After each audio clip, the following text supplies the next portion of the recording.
1981 সালে ঢাকার মেরুলবাড্ডায় প্রতিষ্ঠিত আন্তর্জাতিক বৌদ্ধবিহার বাংলাদেশে বৌদ্ধদের ধর্ম, সংস্কৃতি ও ঐতিহ্য সংরক্ষণ এবং স্বধর্মের প্রচার ও প্রসারে ভূমিকা রেখে আসছে। এই প্রয়াসকে এগিয়ে নিতে রোববার সেখানে 6 তলা বিশিষ্ট সম্প্রীতি ভবনের ভিত্তিপ্রস্তর স্থাপন করেন প্রধান উপদেষ্টা অধ্যাপক ড. মোহাম্মদ ইউনূস।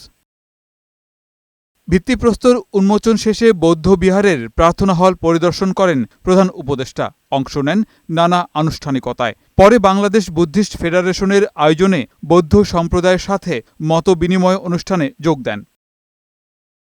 বাংলাদেশ সেনাবাহিনীর সহযোগিতায় নির্মাণ হচ্ছে সম্প্রীতি ভবন। পার্বত্য চট্টগ্রাম সহ সারা দেশে সম্প্রীতি ও শান্তি বজায় রাখতে সেনাবাহিনী বদ্ধপরিকর বলেও জানান সেনাপ্রধান জেনারেল ওয়াকারুজ্জামান। সমগ্র দেশে এই সাম্প্রদায়িক সম্প্রীতি রক্ষার জন্য যা কিছু করতে হয় সেটা আমরা করতে সবসময় সদা প্রস্তুত থাকব। সবার সমস্ত বিভিন্ন মত থাকতে পারে, কিন্তু অবশেষে আমরা সবাইকে যেন শ্রদ্ধা করি। অনুষ্ঠানের প্রধান উপদেষ্টা অধ্যাপক ড. মোহাম্মদ ইউনূস বলেন, অতি প্রাচীনকাল থেকেই শুধু ধর্মীয় আচার ও শিক্ষা নয়, সমাজে জনকল্যাণকর কর্মসূচিরও কেন্দ্র ছিল এদেশের বৌদ্ধ বিহারগুলো। আন্তর্জাতিক বৌদ্ধবিহারের সম্প্রীতি ভবন বাংলাদেশের সম্প্রীতি ও মানবতার ঐতিহ্যকে ধারণ করে জাতীয় ও আন্তর্জাতিকভাবে গৌরবময় ভূমিকা রাখবে, এই আমার প্রত্যাশা।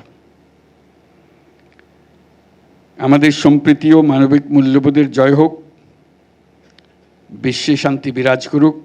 সম্প্রীতির প্রতীক পহেলা বৈশাখ বাংলা নববর্ষের সার্বজনীন উৎসবে সকলকে অংশ নেয়ার আহ্বানও জানান অধ্যাপক মোহাম্মদ ইউনূস। নানা মত, ধর্ম, রীতিনীতির মধ্যেও আমরা সবাই এক পরিবারের সদস্য। আগামীকাল পহেলা বৈশাখ আমাদের এই সম্প্রীতির অন্যতম প্রতীক।